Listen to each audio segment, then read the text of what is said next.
ভৰলুমুখত গছ কটাৰ বিৰুদ্ধে প্ৰতিবাদ অব্যাহত।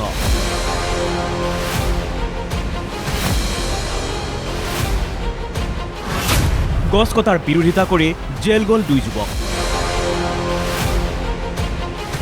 মঙলবাৰেও প্ৰতিবাদ অব্যাহত দীঘলী পুখুৰী পাৰত।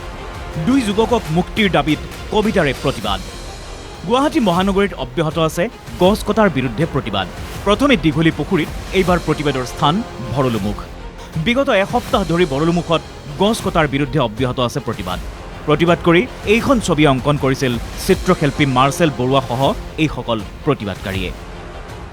বিষয়টো আমি আসলে ডেভেলপমেণ্টৰ বিৰোধিতা কৰা নাই।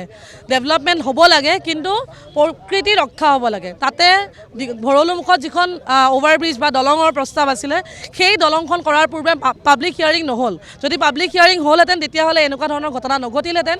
এইসকল প্ৰতিবাদকাৰীৰ ভিতৰত 3জনকৈ প্ৰতিবাদকাৰীক আটক কৰিছিল ভৰলুমুখ আৰক্ষীয়ে।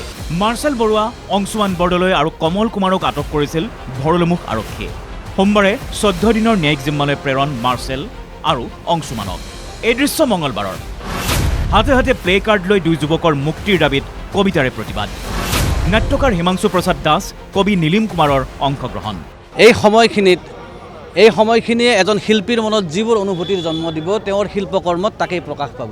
গতিকে কোনোবা এজন গায়ক, কোনোবা এজন চিত্ৰশিল্পী, কোনোবা এজন কবিয়ে যদি বৰ্তমান সময়ক প্ৰতিনিধিত্ব কৰি, বৰ্তমান সময়ক ৰিফ্লেক্ট কৰা তেওঁ শিল্প সৃষ্টি কৰে, তেতিয়াহ'লে তাক আমি বাধা দিয়াটো অনুচিত।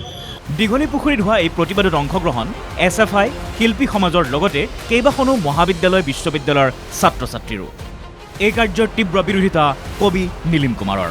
যদিহে সেই শাসনযন্ত্ৰ এই শাসনযন্ত্ৰ নহয়, মানৱতাবাদী শাসনযন্ত্ৰ নহয়, যদিহে তেওঁলোক মানৱতাৰ এগেইনষ্টে, মানৱতাৰ বিৰুদ্ধাচৰণ কৰি পেলাই তেওঁলোকে যদি শাসন কৰিব খুজিছে, সেয়া একনায়কত্ববাদীৰ চৰিত্ৰ। মই বিভিন্ন অপদস্থ হৈছোঁ, বিভিন্ন ধৰণৰ ভাবুকিৰ সন্মুখীন হৈছোঁ। এই ধৰণৰ এইটো স্বাভাৱিক কথা, এইটো বহু বছৰৰ পৰা মই এইটো পাই আছোঁ। প্ৰতিবাদকাৰীসকলৰ দাবী, এইখন অসমত গণতন্ত্ৰক হত্যা কৰিছে বিজেপি চৰকাৰে। গছ কটাৰ সিদ্ধান্তৰ বিৰুদ্ধে একাংশই এইদৰে প্ৰতিবাদ সাব্যস্ত কৰি আছে। আকুৰগুজ প্ৰতিবাদকাৰী, যি পৰ্যন্ত 2 যুৱকক বিনা চৰ্তে মুক্তি নিদিয়ে, সেই পৰ্যন্ত প্ৰতিবাদী কাৰ্যসূচী অব্যাহত ৰখাৰ হুংকাৰ প্ৰতিবাদকাৰীৰ। ভিডিঅ' জাৰ্নেলিষ্ট হৃদয় দাসৰ সহযোগত কল্পজিৎ শইকীয়াৰ প্ৰতিবেদন, NKTV+।